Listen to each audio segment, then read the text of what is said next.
Aí eu tava no prédio, tudo amarradinho.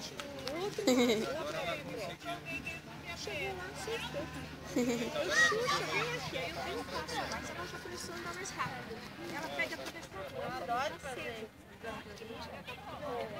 Porque eu sei que ela pode pegar agulha. Agulha de mulher? Faz ultrassons e agulha de urinas. Não, mas ela toda boazinha. Ó dó. Você vai tomar. E ele tá tomando, né? Esse é o problema. Olha o outro. Gente, animado. Esse daqui, ele tá apaixonado. Ele tá operado. Quem avisou? Quem avisou? É.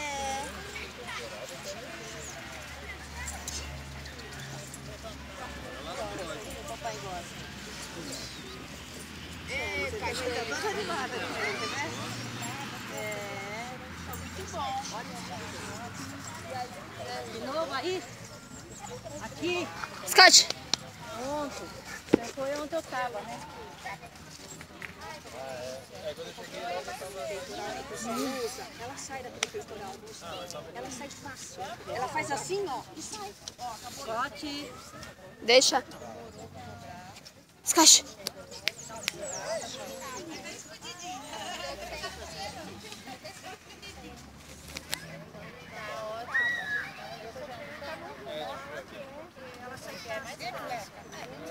Não vai passar, não. Scott!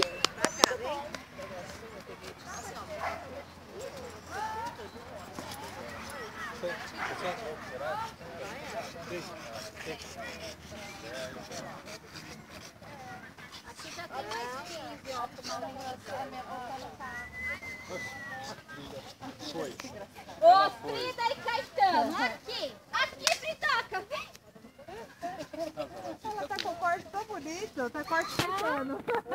Não tá? Tá, na verdade aqui cresceu. Olha, eu tô igual ao meu amigo Caetano, eu gosto